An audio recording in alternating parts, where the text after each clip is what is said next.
عزیزان گرامی اسے راہ خدا میں آزاد کر دیا۔ پیغمبر اسلام دیکھیں کبھی کبھی واقعاً مال میں، روپے میں بھی ایسی خصوصیت پائی جاتی ہے کہ وہ کئی لوگوں کے لیے مدد اور نصرت اور سہارے کا سبب بنتا ہے۔ ہر مال کو راہ خدا میں لگا دینا ضروری نہیں ہے کہ اس کے لگنے سے اس میں برکت ہو۔ وہ روپیہ، وہ مال کچھ اور ہی ہوتا ہے کہ جس کے لگنے سے برکتیں حاصل ہوتی ہیں۔ پیغمبر نے فرمایا کتنا خدا کا شکر ہے کہ ایک 12 درہم کے ہدیے نے کتنی برکتیں جو ہے وہ دکھائی ہیں کہ اس نے ہمیں دیا روپیہ 12 درہم۔ اللہ تعالیٰ نے اس 12 درہم کے ذریعے سے 2 بے لباس لوگوں کو لباس پہنایا، ایک کنیز کو آزاد کیا، اور اس کے بعد یہ برکتیں اس سے حاصل ہوئی۔ تو دیکھیے جو انسان واقعی خلوص سے اگر راہ خدا میں لگاتا ہے، اگر کوئی واقعی للہیت اور اخلاص کے ساتھ پروردگار عالم کے لیے انفاق کرتا ہے تو اس میں برکتیں ہی برکتیں ہوتی ہیں۔ اور اس سے بڑھ کر کے اب کیا ہو سکتا ہے؟ جس درہم نے رسول کو لباس عطا کیا، جس درہم سے رسول اللہ نے انفاق کیا، جس درہم سے کنیز کو آپ نے عطا کیا، اور اس کے بعد ایک کنیز کو بھی آزاد کر دیا، تو اس سے بڑھ کر کے اور برکت ہو سکتی ہے۔ تو یہ رسول اللہ کا سبق تھا، درس تھا ہمارے لیے کہ اگر تم اپنے کسی کمزور کو بھی دیکھو تو خبردار اس کے اوپر سختی نہ کرو اور اس سے مہربانی سے پیش آؤ۔ عزیزان گرامی، رسول اللہ صلی اللہ علیہ وآلہ وسلم کی ذات گرامی جو اولین اور آخرین کے تمام نبیوں کے سردار اور تمام مخلوقات میں سب سے بزرگ اور سب سے عظیم ہستی قرار پائے، آج اگر ہمیں کسی چیز کو طلب کرنا ہے خداوند عالم سے تو رسول اللہ کی ذات گرامی کو ہمیں وسیلہ بنانا چاہیے۔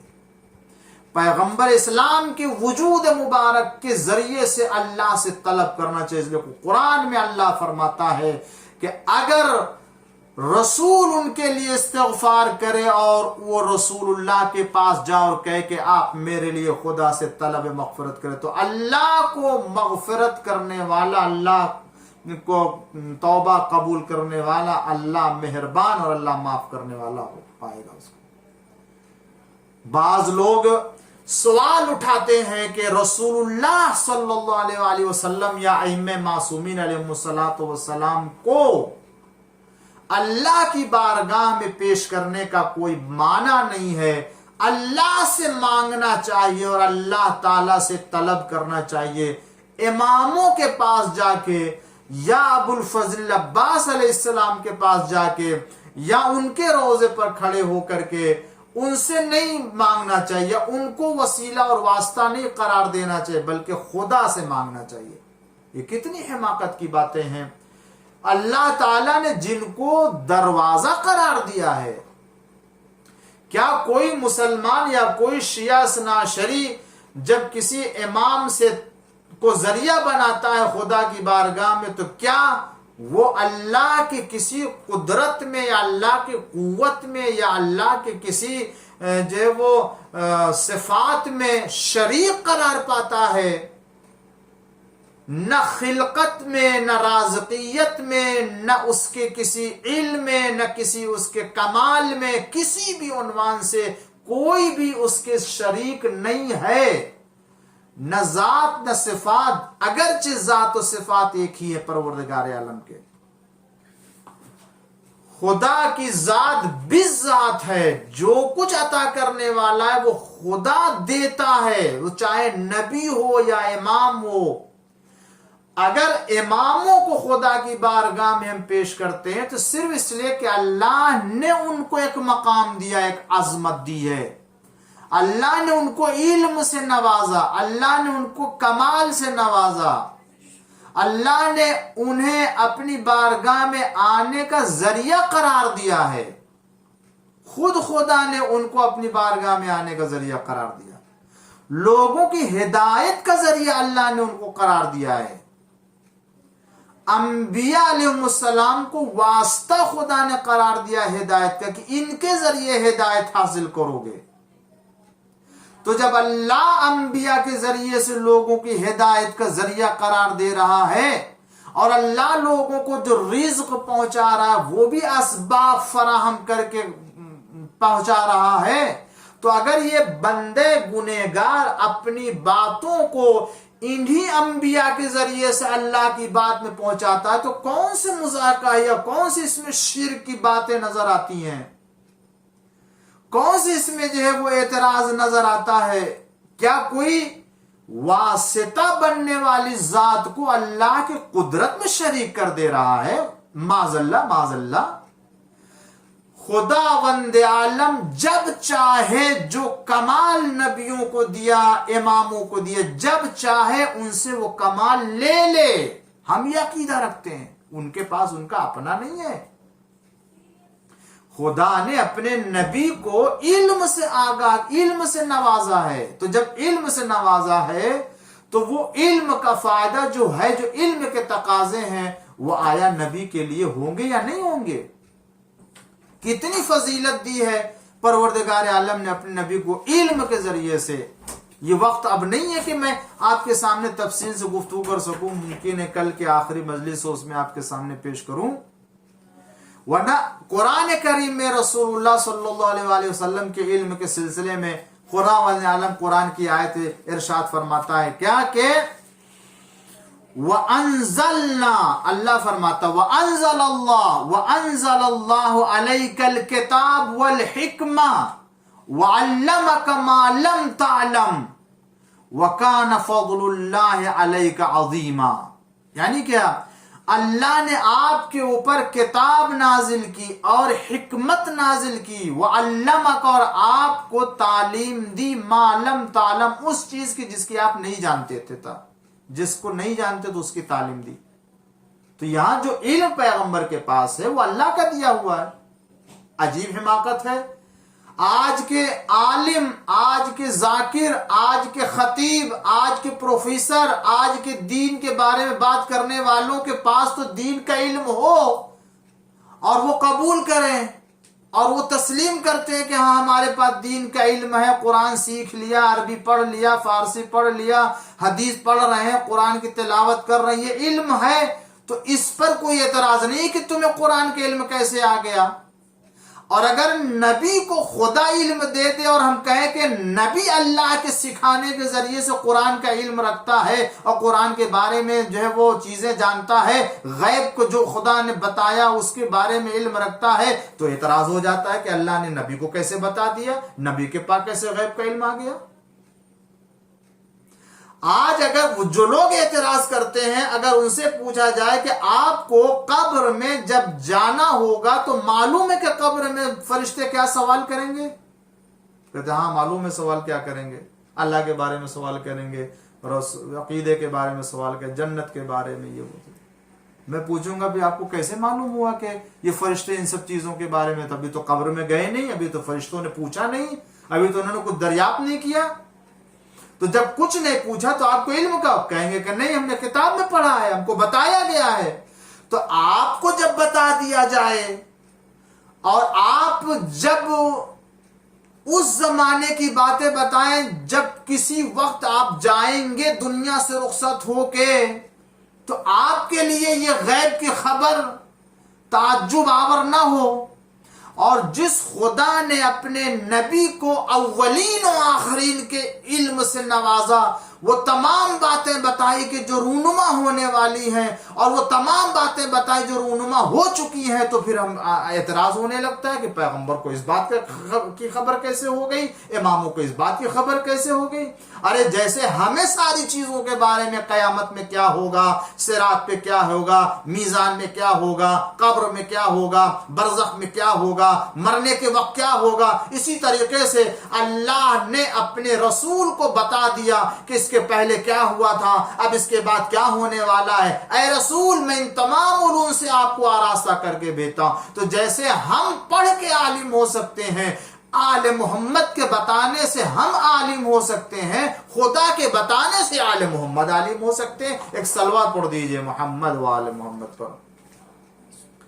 تو اللہ تعالیٰ نے اپنے پیغمبر کے اوپر کتاب نازل کی، حکمت نازل کی، اور ان چیزوں کی تعلیم دی کہ جن کو نہیں جانتے تھے رسول۔ تو اس کا مطلب خدا نے بتایا۔ اس کے بعد دوسری جگہ ارشاد ہوتا ہے کہ وَمَا يَنْتَقُ عَنِ الْهَوَىٰ إِنْ هُوَ إِلَّا وَحْيٌ يُوحَىٰ۔ کتنے عظیم الشان یہ آیت ہے پیغمبر کی عظمت کے لیے کہ یہ پیغمبر کچھ نہیں بولتا، کچھ کلام نہیں کرتا، کچھ کلام کرتا ہے تو وحی الہی کے ذریعے سے۔ اور اس کے بعد ارشاد ہوتا کہ علمہ شدید القوا، علمہ شدید القوا، یعنی اس کو بہت طاقتور نے تعلیم دی ہے، اس کو بہت طاقتور نے تعلیم دی ہے۔ یہ دو آیتیں ہیں کہ جو حضور اکرم صلی اللہ علیہ وآلہ وسلم کے علم کے اوپر گواہ ہے کہ اللہ نے علم سے نوازا اپنے حبیب کو، اپنے رسول کو۔ تو جب اللہ نے ان کو نوازا ہے تو ہم ان کے علم کے بارے میں، یا خدا نے ان کو جو کمال عطا کیا غیب کی خبر دے کر کے، تو اس میں کسی طرح کا شک یا تردید نہیں ہونا چاہیے۔ قرآن کریم میں کتنی جگہوں پر اللہ تعالیٰ نے اپنے رسول کو، مومنین کو، لوگوں کے اعمال کے اوپر گواہ قرار دیا ہے۔ اللہ قرآن کریم میں فرماتا ہے کہ قل، اے میرے حبیب کہہ دیجئے، کس سے کہہ دیں؟ لوگوں سے کہہ دیجئے کیا کہ قل فسیر، قل اعملو، اے پیغمبر کہہ دیجئے کہ عمل کرو، فسیر اللہ ورسولہ والمؤمنون، کہ ان قریب تمہارے عمل کو، فسیر اللہ عملکم ورسولہ والمؤمنون، ان قریب تمہارے عمل کو اللہ دیکھے گا، اس کا رسول دیکھے گا، اور مؤمنین دیکھیں گے جو کچھ تم کرو گے۔ وَسَتُرَدُّونَ إِلَىٰ عَالِمِ الْغَيْبِ، اور اس کے بعد تم پلٹا دیے جاؤ گے عالم غیب کی طرف، وَالشَّهَادَةِ، اور شہادت، فَيُنَبِّئُكُم بِمَا كُنتُمْ تَعْمَلُونَ، اس کے بعد اس کی خبر دی جائے گی، تم کو بتایا جائے گا جو کچھ تم انجام دیتے تھے۔ تو یہاں اللہ تعالیٰ نے لوگوں کے اعمال کے اوپر اپنے کو گواہ قرار دیا، رسول کو گواہ قرار دیا، اور مومنین کو گواہ قرار دیا۔ اور میں آپ سے پوچھتا ہوں، جس کو شاہد بنایا جاتا ہے، جس کو گواہ بنایا جاتا، وہ گواہ کیسا ہوتا ہے؟ وہ جو گواہ ہوتا ہے وہ ایسی گواہ نہیں ہوتا ہے، واقعی اور حقیقی گواہ وہ ہوتا ہے جو اپنی ظاہری آنکھوں سے پورے واقعے کا مشاہدہ کیا ہو۔ گواہی جو عدالتوں میں ہوتی ہے وہ یہ نہیں ہوتی ہے کہ کسی نے ہم سے کہا کہ ہم نے دیکھا ہے لہذا آپ گواہی دے دیجئے کہ فلاں نے کہا ہے کہ دیکھا ہے لہذا میں کہہ رہا ہوں کہ دیکھا ہے۔ ایسی گواہی یہ شاہد اسے نہیں کہتے۔ شاہد اور گواہ اسے کہتے ہیں کہ جو اپنی آنکھوں سے اس واقعے کو مشاہدہ کیا ہو اور مشاہدے کی کیفیت کو، دیکھنے کی حالت کو بتائے کہ ہم نے دیکھا ہے۔ اللہ یہ نہیں کہتا ہے کہ تم عمل کرو، اللہ جانتا ہے، رسول جانتے ہیں اور مومنین جانتے ہیں، یہ نہیں کہا اللہ نے، بلکہ اللہ نے فرمایا کہ پیغمبر ان سے کہہ دیجئے کہ عمل کرے کہ ان قریب تمہارے عمل پر یا تمہارے عمل کو اللہ دیکھتا ہے، رسول دیکھتے ہیں اور مومنین دیکھتے ہیں۔ یہاں دیکھنے کی بات ہے، مشاہدے کی بات ہے۔ تو جو خدا اپنے نبی کو اور معصوم امام کو اتنی قدرت دے کہ وہ امت کے اعمال کو دیکھے، تو اس کے پاس کیا کوئی معمولی علم ہوگا جس کی بنا پر جو ہے وہ ان کے اعمال کو مشاہدہ کرے گا؟ غور کرنے کی بات ہے۔ پروردگار عالم گواہ قرار دے رہا ہے، شاہد قرار دے رہا ہے۔ فَكَيْفَ إِذَا جِئْنَا مِنْ كُلِّ أُمَّةٍ بِشَهِيدٍ وَجِئْنَا بِكَ عَلَى هَؤُلَاءِ شَهِيدًا۔ یہاں پر اللہ تعالی پیغمبر سے فرماتا ہے، یعنی اس وقت کیا ہوگا جب ہم ہر امت سے ایک گواہ لائیں گے اور آپ کو ان سب پر گواہ قرار دیں گے، آپ کو ان سب کے اوپر گواہ قرار دیں گے۔ پیغمبر کو گواہ قرار دیا جا رہا ہے، شاہد قرار دیا۔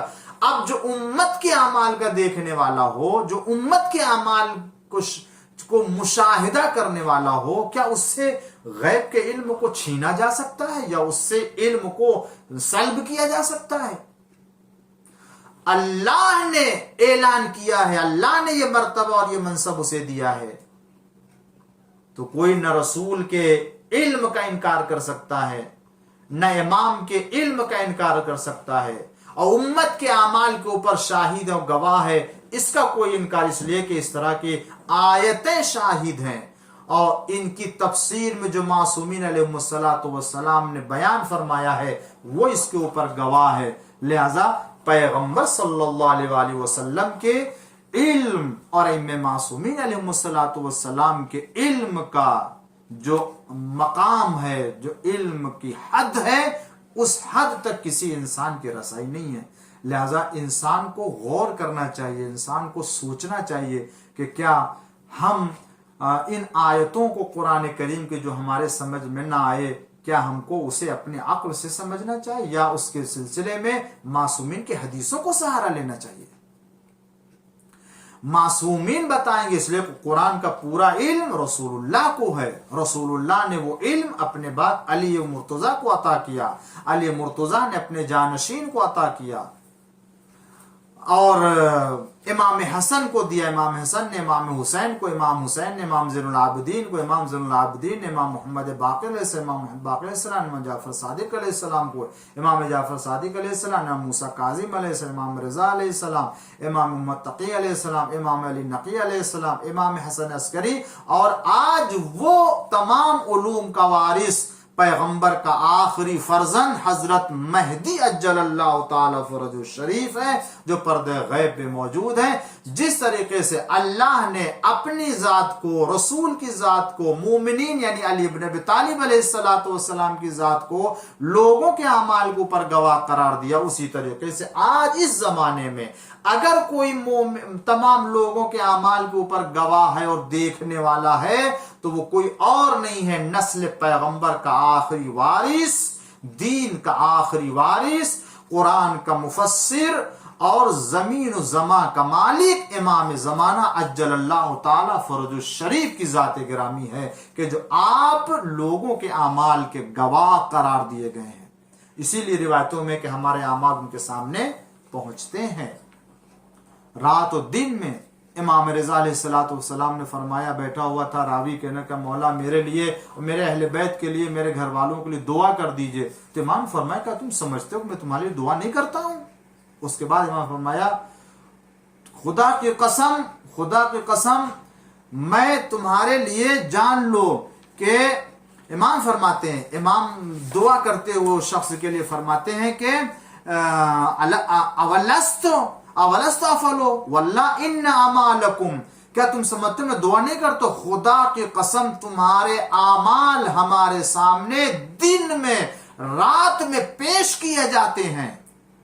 تو وہ راوی کہتا ہے کہ مجھے عجیب سا لگا کہ مولا فرماتے ہیں کہ میرے اعمال ان کے سامنے دن رات پیش کیے جاتے ہیں۔ ہاں، جن کو معرفت نہیں ہوتی اور جن کے یہاں معرفت میں کمی ہوتی ہے ان کو معصوم کے کلام میں شبہ ہوتا ہے، تعجب ہوتا ہے، حیرت، مگر عزیزو حیرت ان کے کلام میں ہے تو انہی کے کلام سے حیرت کو دور بھی کر دینا چاہیے۔ امام نے فرمایا کہ کیا تم نے قرآن میں نہیں پڑھا ہے، خداوند عالم فرماتا ہے کہ قل اعملوا فسیر اللہ عملکم، اے پیغمبر کہہ دیجئے تم عمل کرو اور اللہ تمہارے عمل کو، رسول تمہارے عمل کو اور مومنین تمہارے عمل کو دیکھ رہا۔ اس کے بعد امام رضا علیہ السلام فرمایا خدا کی قسم وہ کوئی اور نہیں ہے مومنین سے مراد سوائے علی ابن ابی طالب کے، اور اس زمانے میں سمجھ لیجئے کہ جو زمانے کا امام ہوتا ہے۔ ایک صلوات پڑھ دیجئے محمد وآل محمد پر۔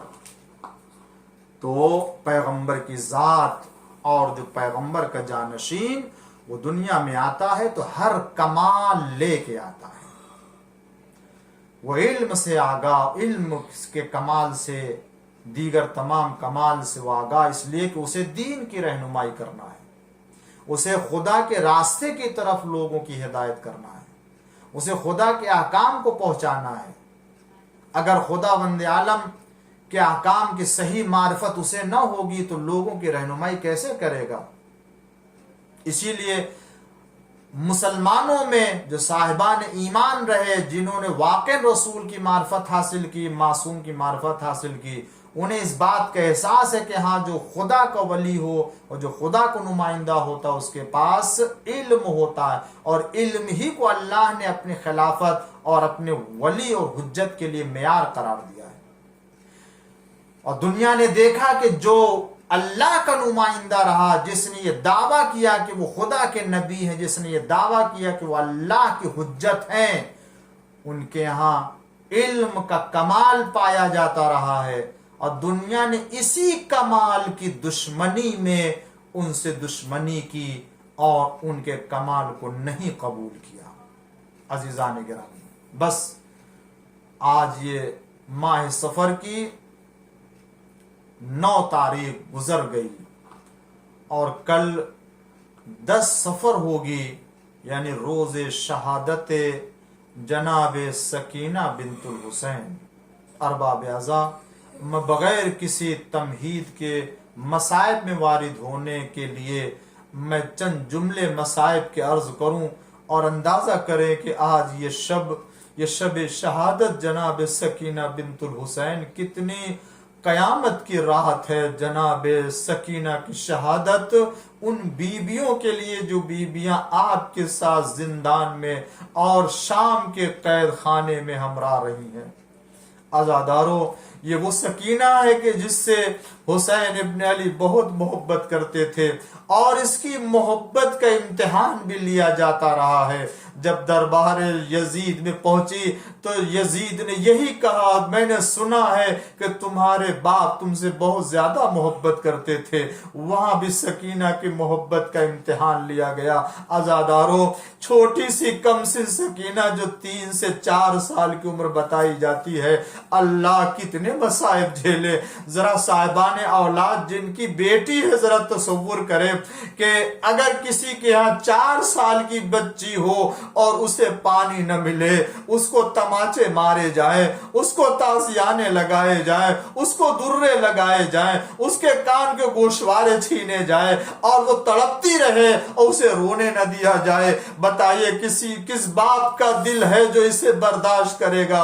ایسا عزادارو، سکینہ کربلا سے جس وقت سے اپنے باپ سے چھٹی ہے اس وقت سے لے کے زندان شام میں کوئی بھی اسے دلاسا دینے والا نہ رہا، کوئی بھی اسے بھروسہ دلانے والا یا اس کو اذیت سے بچانے والا نہ رہا، اس لیے کہ جب اپنے باپ کو روتی ہے تو تازیانے شبر کے لگتے ہیں، جب وہ یاد کرتی ہے تو نیزے چپ ہوئے جاتے ہیں۔ عزادارو، یہ سکینہ کہ جن کو زندان شام میں ڈالا گیا، ہاں عزادارو، مگر کب تک یہ زندان شام میں رہتی؟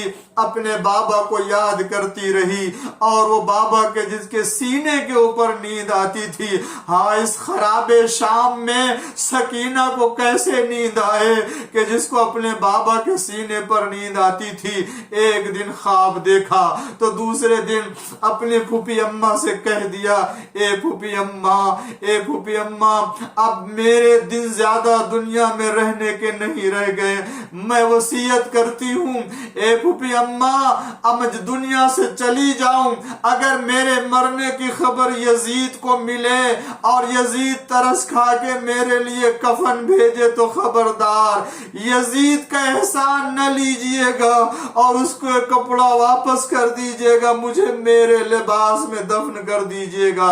اے عزاداروں، روایت کہتی ہے کہ ایک دن جناب زینب نے دیکھا کہ زندان کے در پہ بچی کھڑی ہوئی ہے، وہاں آئی آنے کے بعد کہ اے بیٹا در زندان پر کیوں کھڑی ہوئی ہو، اگر ظالم دیکھ لے گا تو تازیانے لگائے گا، یہاں نہیں بیٹھتے۔